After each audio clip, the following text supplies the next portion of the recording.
Latest updates ఎప్పటికప్పుడు పొందడానికి big TV WhatsApp channel follow అవ్వండి. లింక్ డిస్క్రిప్షన్ లో ఉంది. మీడియా మిత్రులకు నమస్కారం. ఈరోజు నిజామాబాద్ కేంద్రంగా బీసీ రాజ్యాధికార సమితి క్షేత్రస్థాయి బీసీ నాయకత్వ నిర్మాణ కార్యక్రమాన్ని చేపట్టింది. మనందరికీ తెలుసు, రాష్ట్ర ప్రభుత్వం ఏదైతే కులగణన కార్యక్రమాన్ని కొనసాగిస్తుందో ఇది పూర్తయిన తర్వాత రాబోయేటటువంటి స్థానిక సంస్థల ఎన్నికలలో బీసీల యొక్క రిజర్వేషన్ నిర్ధారించి ఎన్నికలకు సన్నద్ధమవుతుంది ప్రభుత్వం. మరి రిజర్వేషన్లు పెంచిన తర్వాత ఏదైతే పెరిగబోయేటటువంటి అవకాశాలు ఏవైతున్నాయో వాటిని అందిపుచ్చుకోవడానికి బీసీల నాయకత్వం కూడా క్షేత్రస్థాయిలో బలంగా ఉండాల్సిన అవసరం ఉన్నది. మరి ఈ విధంగా క్షేత్రస్థాయి బీసీ నాయకత్వాన్ని బలోపేతం చేయడం కోసం ఎవరైతే రాబోయేటటువంటి ఎన్నికలలో పోటీ చేయడానికి సిద్ధంగా ఉన్నటువంటి వ్యక్తులు, ఇంతకు ముందే వార్డు మెంబర్లుగా, సర్పంచులుగా, ఎంపీటీసీ, జెడ్పీ చైర్మన్లుగా బాధ్యతలను స్వీకరించినటువంటి వ్యక్తుల్ని కూడా మమేకం చేసి యువ నాయకత్వాన్ని, మహిళలను కూడా ముందు పెట్టి పాతవారి యొక్క అనుభవాన్ని కూడా క్రోడీకరించి బీసీల నాయకత్వాన్ని బలోపేతం చేసేటువంటి కార్యక్రమాన్ని నిజామాబాద్ జిల్లాకు సంబంధించినటువంటి ముఖ్య నాయకులు నాగయ్య గారు ఉన్నారు, ఆలూళ్ళ నారాయణ గారు ఉన్నారు, రమేష్ ముదిరాజు గారు, అదే రకంగా మా రాష్ట్ర కమిటీ కూడా వచ్చేసి ఈ కార్యక్రమాన్ని చేపడుతున్నాం. ఇందులో ప్రధానంగా నేను చెప్పేటటువంటి విషయం ఏంటంటే, బీసీలకు రావాల్సినటువంటి హక్కుల్ని గడిచిన 75 సంవత్సరాల నుండి ఈ రాజకీయ పార్టీలు హరిస్తున్నాయి. మరి ఇవాళ అనేక సంవత్సరాలుగా మేము చేస్తున్నటువంటి పోరాటాల వల్ల ప్రభుత్వాల మీద ఒత్తిడి ఏర్పడి ఇలా అన్ని పార్టీలకు కూడా బీసీ ఎజెండా అనేది చాలా ప్రాముఖ్యం అయిపోయింది.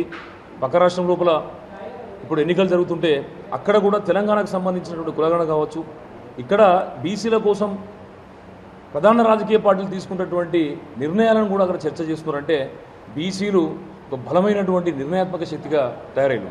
మరి ఇవాళ రాష్ట్రం లోపల చూసేది ఉంటే బలంగా బీసీ గాలి వీస్తుంది. ఉమ్మడి రాష్ట్రంలో రెడ్లు పరిపాలన చేసిందంటే ఆ రోజు రాయలసీమలో ఉన్నటువంటి రెడ్లు కావచ్చు, కడప, అనంతపూర్, కర్నూలు, చిత్తూరు, నెల్లూరు అలా ఉన్నటువంటి రెడ్లు పెద్ద ఎత్తున వాళ్ళు రాజ్యాధికారంలో భాగస్వామ్యం తీసుకున్నారంటే మరి రెడ్లు పెద్ద ఎత్తున ఉన్నారు కాబట్టి రాజ్యాధికారం లోపల వాళ్ళు భాగస్వామ్యం తీసుకున్నారు. మరి ఆ తెలంగాణలో చూసేది ఉంటే ఏదో కేవలం 1-2 జిల్లాలకే పరిమితమైనటువంటి రెడ్లు ఇవాళ మళ్ళీ కూడా తెలంగాణ లోపల పెత్తనం చెలాయించాలంటే ఇది మంచి పద్ధతి కాదు, ఇది కొనసాగేటటువంటి విధానం కూడా కాదు. తెలంగాణ అనేది సాయుధ రైతాంగ పోరాటాన్ని చూసినా, తెలంగాణ అస్తిత్వాన్ని చూసినా కూడా ఇక్కడ బడుగు జీవులు, బలహీన వర్గాలే ఇక్కడ రజాకర్లతోని కానీ నిజాంతోని కొట్లాడినటువంటి చరిత్ర మనకు ఉన్నది. కాబట్టి ఖచ్చితంగా మేము చెప్తున్నాం, ముమ్మాటికి రాబోయేటటువంటి రాజ్యం తప్పకుండా తెలంగాణ లోపల బీసీలదే అవుతుందని చెప్పేసి అని ఘంటాపదంగా మేము నొక్కి చెప్తున్నాం. ఈ దిశగా మేము ముందుకు పోతున్నాం. మరి ఈ విధంగా బీసీలకు రాజ్యం రావాలంటే ఈ బీసీలు పోరాడితే రాజ్యం వస్తుంది. ఏదైతే అగ్రవర్ణాలు కూడా ఇవాళ బీసీలు పోరాడకపోవడం వల్లనే మేము మా కుర్చీలు ఖాళీ చేయట్లేదని చెప్తున్నారు వాళ్ళు. మరి ఈరోజు ప్రముఖ ప్రొఫెసర్ కాసిం గారు కూడా ఏమంటున్నారు, ఇప్పటికైనా కూడా బీసీల నాయకత్వం ఈ రాష్ట్రానికి, దేశానికి అవసరం ఉంది. బీసీల నాయకత్వం బలోపేతం అయితేనే ఈ రాష్ట్రం కానీ దేశం యొక్క పౌరుల స్థితిగతులు మారుతాయని చెప్పి వాళ్ళు చెప్తున్నారు. అందుకు మేము అండగా ఉంటామని చెప్పేసి కూడా వాళ్ళు మాట్లాడుతూ ఉన్నారు. మరి ఇటువంటి అనుకూలమైన సందర్భాన్ని బీసీ నాయకులు అందిపుచ్చుకోవాల్సిన అవసరం ఉన్నది. ఎందుకంటే ఒక సామాజిక తెలంగాణను ఏర్పాటు చేయాలంటే తప్పకుండా బీసీలు బలమైన నాయకత్వాన్ని వహించి ఆ యొక్క దిశగా వీరందరినీ కూడా ముందుకు ముందుకు తీసుకుపోవాల్సిన అవసరం ఉంటుంది. మరి ఈరోజు మనం ప్రధానంగా గమనించేది ఉంటే అగ్రవర్ణ పార్టీల యొక్క వాళ్ళ యొక్క పెత్తనం వల్లనే బీసీలు నష్టపోతూ ఉన్నారు. ప్రధాన పార్టీలు అన్నీ కూడా బీసీలను మోసం చేసే విధంగానే ఉంటుంది తప్పించి వాళ్ళ యొక్క కార్యాచరణ బీసీలకు లాభం చేసే విధంగా లేదు. మరి బీసీలు తమ రాజ్యాధికారాన్ని చేపట్టాలంటే ప్రధానంగా ఏంటంటే వాళ్ళ యొక్క రాజకీయ నిర్మాణాన్ని చేపట్టాలి.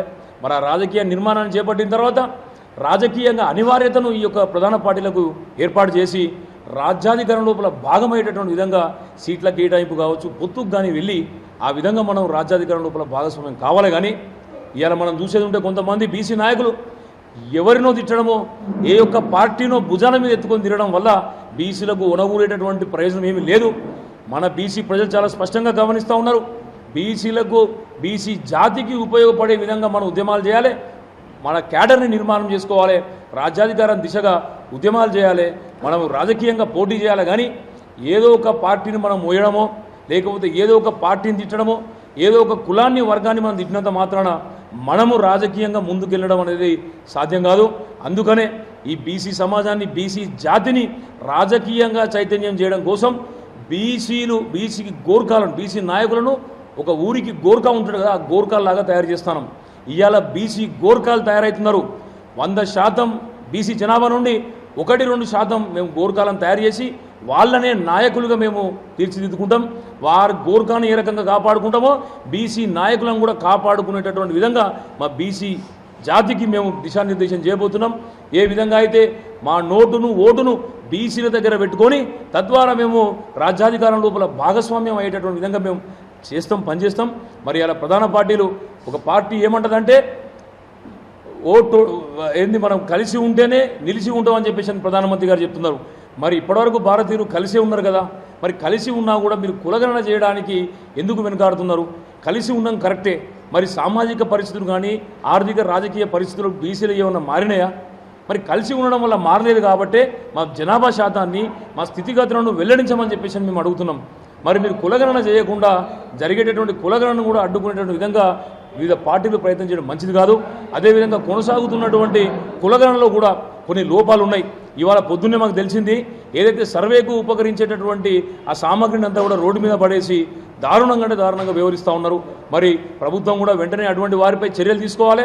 ఏదైతే తలపెట్టినటువంటి సమగ్ర కులగణనను సమర్థవంతంగా నిర్వహించి బీసీల యొక్క జనాభా శాతాన్ని లెక్కించి డెడికేటెడ్ కమిషన్ ద్వారా మాకు కనీసం 42% రిజర్వేషన్ మీరు ఏర్పాటు చేయాలి. బీసీలందరం కూడా మేము 42% మాత్రమే పరిమితం కాము. మేము డెడికేటెడ్ కమిషన్ ఏదైతే నిర్ధారించిందో, ఏదైతే కులగణలో మా రిపోర్ట్ వస్తుందో ఆ మేరకు మేము రాజ్యాధికారాన్ని అందుకునే విధంగా మేము క్షేత్రస్థాయి మా నాయకత్వాన్ని బలోపేతం చేసుకుంటాం. మా మహిళా నాయకత్వాన్ని, యువ నాయకత్వాన్ని డెవలప్ చేసుకొని మేము త్వరలోనే ఒక భారీ బహిరంగ సభను కూడా ఉత్తర తెలంగాణ వ్యాప్తంగా మేము నిర్వహించనున్నాం. దాంతోపాటు ఆ కార్యక్రమానికి జాతీయ నాయకులను ఆహ్వానిస్తాం. ఎందుకు తెలంగాణ వెనుకబడ్డది, ఎందుకు తెలంగాణ బీసీలు రాజ్యాధికారాన్ని అందుకోలేకపోతున్నారు, అందుకోవడానికి మనం చేయాల్సినటువంటి ప్రయోగాలు ఏంటి, ప్రయత్నాలు ఏంటి అనేది కూడా ఆ యొక్క సమావేశంలో మేము చాలా స్పష్టంగా మేము వివరిస్తాం. దానికి జాతీయ స్థాయి నుంచి వెళ్ళి కూడా బీసీ నాయకులను అఖిలేష్ యాదవ్ గారు కావచ్చు, స్టాలిన్ గారు కావచ్చు, లేకపోతే ఏంటంటే మన లాలూ ప్రసాద్ యాదవ్ గారు కావచ్చు, వాళ్ళ అబ్బాయి కావచ్చు, ఇలా అనేక మంది బీసీ నాయకులను కూడా ఆ సమావేశానికి వాళ్ళకు ఆహ్వానించి ఘనంగా మా యొక్క బాణిని తెలంగాణ రాష్ట్రానికి, కేంద్ర ప్రభుత్వానికి కూడా వినిపిస్తామని చెప్పి తెలియజేస్తున్నాం. ధన్యవాదాలు. Dasu Suresh. For more videos like this, subscribe Big TV channel.